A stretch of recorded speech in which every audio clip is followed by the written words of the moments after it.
entirely too long. Do you know about the certification process? So they do it now they're doing it 3 times a year. It used to be once, I think. Yeah, or once or twice a year.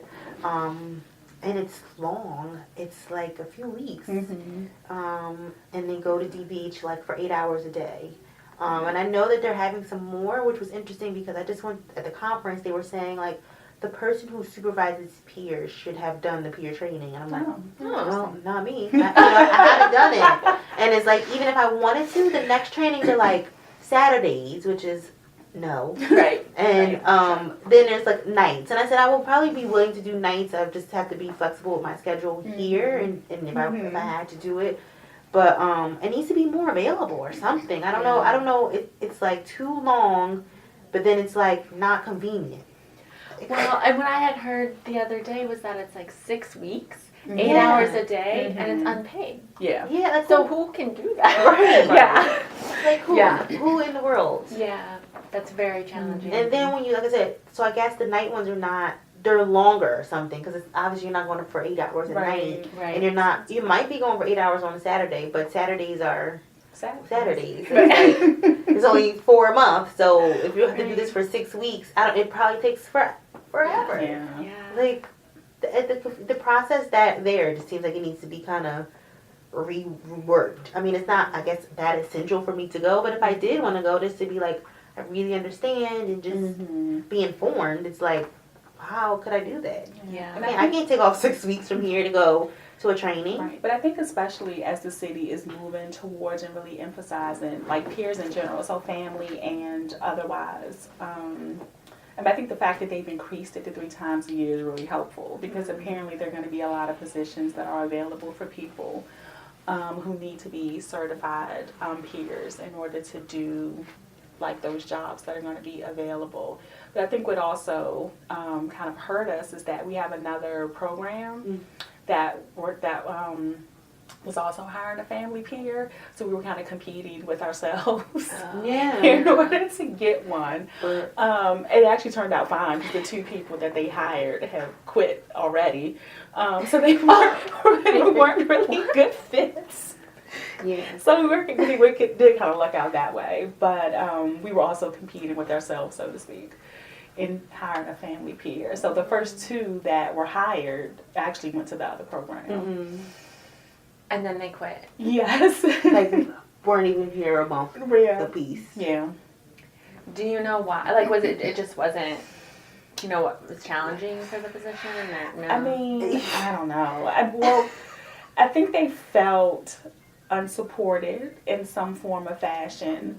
And the other program is definitely set up differently than ours is, and so they're more of a CFSA type of program, and so I know that the clientele that they have may really not want to be engaged, so I think they probably have to do a lot more to kind of get those people engaged in the program. They're already dealing with a population that could be tough to engage anyway because they're only here because of CFSA involvement, but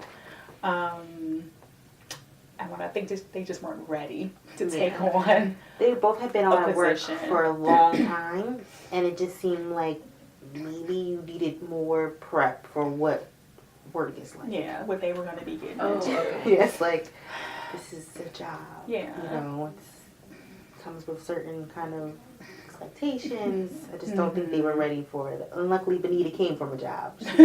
She's been, she has that kind of this is what an office is, and this is what is expected of me, kind of. Okay. So, yeah. So she has that level of professionalism yes. and functioning. Yeah. I know that's a common challenge with peer support specialists kind of across the board. Right. Just, Yeah, and I think especially the second one, the one that just recently resigned, was I think fresh out of treatment herself, and so I think a lot of the families that she had started to work with were actually triggering for her because they were dealing with a lot of issues that she had dealt with, and so I think it was just probably a little overwhelming for her because she was kind of helping people deal with things that she had just recently been or is currently dealing with herself. So I think it was just a bit much. Yeah, that would for be her challenging to do that. Yeah. Yeah. Do you anticipate other challenges, sort of like now that I know we've accomplished one thing of getting someone hired and filled in the role, but sort of moving forward, do you anticipate? Are you?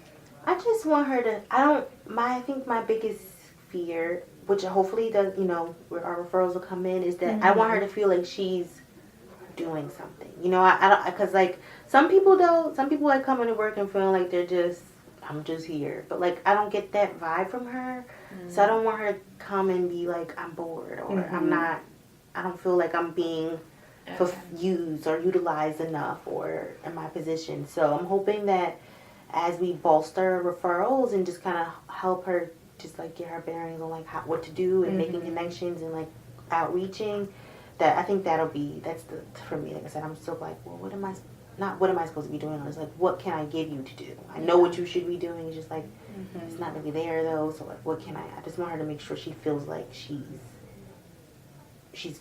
in it and she's doing it and not just here like passing 8 hours a day.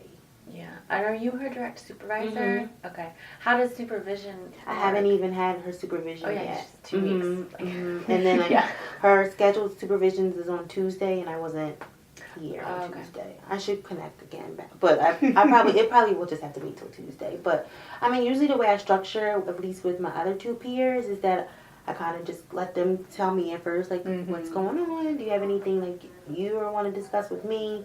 And sometimes they do, sometimes they don't. And then I kind of go through what this is what I'm looking for within the next week.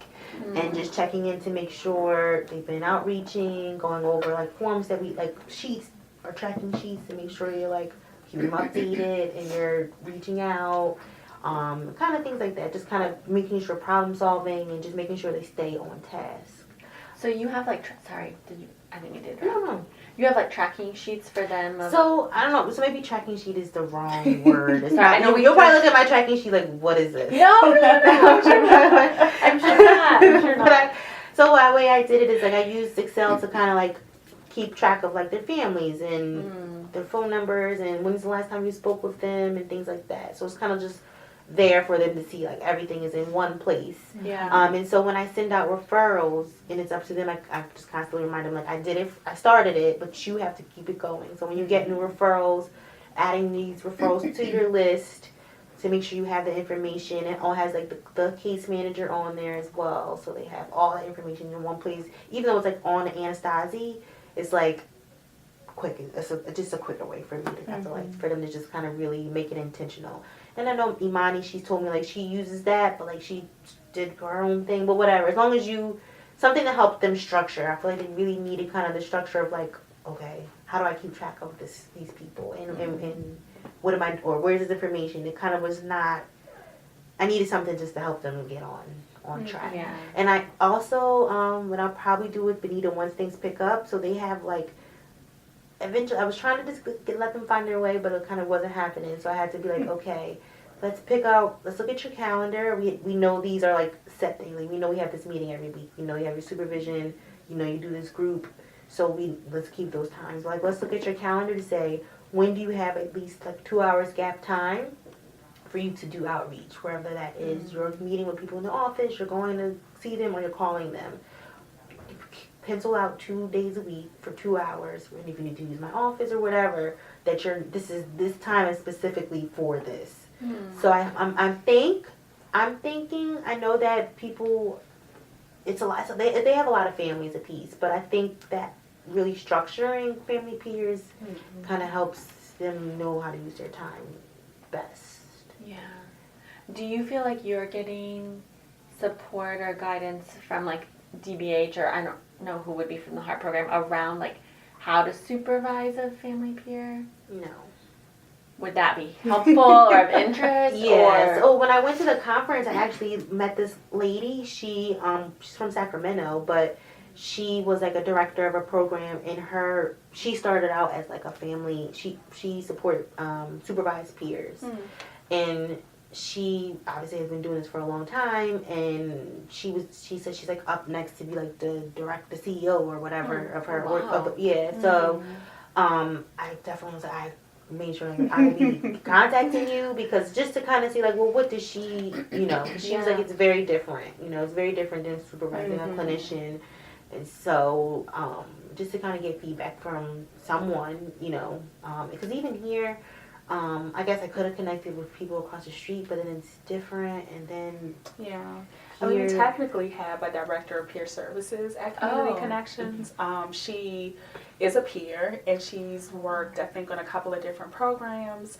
And so now she has that position. So I think, like, on the adult side, she helps, like, oversee the peers. And I don't know if she does, like, one-on-one supervision with them, but she at least consults probably with the teams around it. And I know that she helped a little bit with, like, the hiring process and things like that. So we could probably think of ways that we could try to utilize her because she's been doing it for a while and she's really good at it. But she also was a peer herself, so she also just has that kind of knowledge just around kind of what to do and what to say in certain situations. But just from like previous experiences with other clinicians that we've had here who were supervising peers, like the feedback has been that it's really difficult to do because it is different. And it takes just a different skill set than I think we're used to. and I think So. too, like clinical supervision, like you guys kind of have like a structure. Like I need, you know, I can go through, run this report, and I can see what you were doing. Like, you know, Right. it's like this is what. Where it's kind of like I don't really have that. Like I've reached out to someone to say, can I get a code so I can kind of pull their notes. Where it's like not a billing code, but it's like so I can kind of track their hours. Because really, it's kind of like you can tell me anything. You know, like I have no real way to say. Oh yeah, you did do that. You know, like and I have my own responsibility, so it's not even like I can really be. I don't want to be anyone's Right. monitor. You know, like I want to be able to trust that you are doing what you're Right. saying. So definitely, yeah, maybe like a training. That's why I said I wanted to kind of like reach out to Sharice just to see like, well, how does she, you know, how's it been going with her peer, Yeah. and what does she do when it comes to supervision and things like that? Because I don't, DBH has not provided me any training on how to be a peer supervisor at all. Yeah. Okay. That's helpful. I mean, it's not helpful. Helpful for me to know. I'm just checking to make sure I've asked all of my questions, but I guess like what would be sort of close on a positive note? Like, what would be the goal of like, or what would it look like to have the family peer specialist like completely integrated, like things up and running? Like, what's the ultimate goal? I mean, I guess like we said, just making like her like already having her like built out connections and like I would love. She seemed really enthusiastic